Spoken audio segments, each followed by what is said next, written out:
I just completed the Mae Hong Son Loop. This 600-kilometer loop starts and ends in Chiang Mai, and it takes at least 4 days. And if you're thinking about driving it, or you're just curious about things to do in Thailand, this video is for you. These are my top 10 tips for driving the Mae Hong Son Loop. Tip number 1, when should you go? As a tropical country, Thailand really only has 2 seasons, the dry season and the rainy season.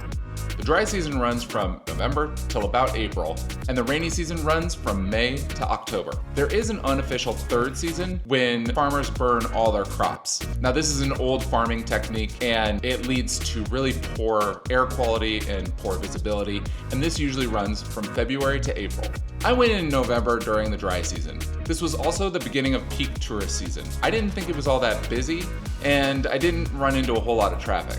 It also never rained on me, and the weather was from warm to hot. So if I had to recommend a time to do the Mae Hong Son Loop, I would say late November, early December. Those are the perfect times to explore.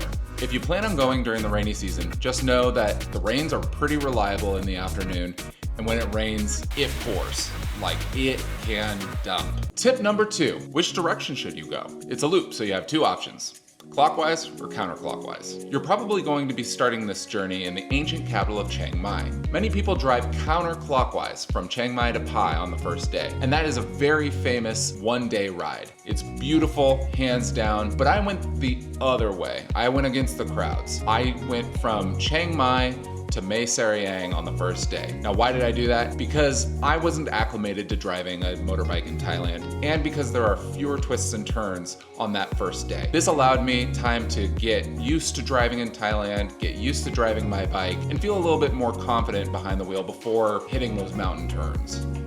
Tip number 3, make sure you're getting the right bike for you. I recommend going with a reputable dealer to avoid issues like scams or flat tires or poor bike quality. I checked a lot of reviews online and ultimately went with Pop Big Bike Rentals right outside the walled city of Chiang Mai. I went with them for 3 reasons.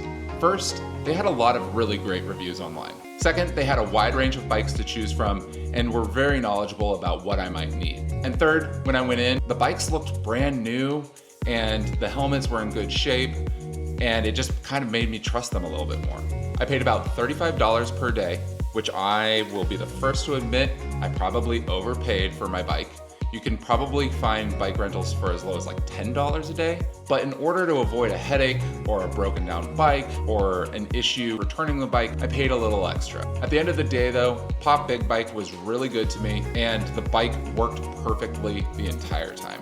Now, this is applicable to whoever you rent from. Be sure that if they are asking for your passport, they only use it for a photocopy and they give it back. I have heard horror stories of people giving away their passport and having it held ransom because the rental company says there are dents or scratches on the bike, and people end up paying hundreds or thousands of dollars to get their passport back. On that note, make sure you're taking pictures and videos of any dents, dings, scratches, if there are any warning lights on, if the tires are flat. Just make sure to document every little thing so you don't get charged for someone else's mistake. Most guidebooks and videos will recommend that you get an international motorcycle driver's license if you go on the Mae Hong Son Loop. I just went with a regular car international driver's license, and when I was inevitably pulled over 3 minutes into driving, I was kindly asked to walk down to the police station, take a number as if I was at the DMV. I signed something, paid 500 baht, and I basically had a Thai driver's license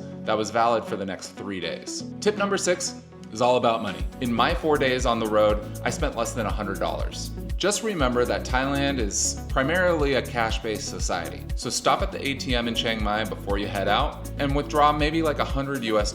Now, I'm sure you're wondering, what am I supposed to bring with me on this trip? That's where tip number 7 comes in. First and foremost, I hate to be a stickler about this, but make sure you rent a helmet. If you have to pay extra, just do it. Thailand has one of the highest traffic fatality rates in the whole world. Wearing a helmet reduces those chances of being a statistic dramatically, so just do it. Also, you can get fined for not wearing a helmet. I also recommend bringing a long sleeve shirt and pants, maybe something super light because it is warm, but it's also very, very sunny. Thailand is near the equator, and if you're fair-skinned like me, you're going to get burnt. I don't care how much sunscreen you put on. Speaking of sunscreen, You can pick up sunscreen or bug spray or basically anything else you need from a 7-Eleven, and Thailand has the second highest concentration of 7-Elevens in the world, so they're everywhere. Last, if you don't have a helmet with a visor, I really recommend bringing sunglasses. Obviously, it's super bright, but also you're driving around without a windshield and you can get bugs in your eyes. It happened to me a couple times, and it's kind of gross. And that brings us to tip number 8. Practice using your bike and get to know how it works. There are a lot of twists and turns on the Mae Hong Son Loop. 1,864 to be exact, I think. And you're going up and down mountains all day long. So instead of having an issue on the side of a mountain, spend a couple of hours before you leave getting to know how your bike works and what to do in an emergency. Tip number 9, plan your trip.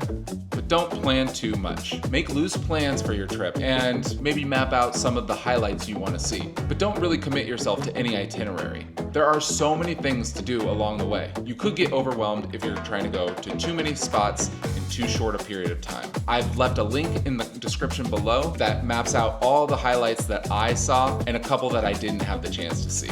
As for lodging, don't worry about booking way ahead. There are a lot of hotels and guest houses available along the way that you can book 1 or 2 days in advance. I spent an average of $30 per night, and that was paying the upper range of a lot of these places. You can probably get a basic room for like 10 bucks a night. Finally, tip number 10.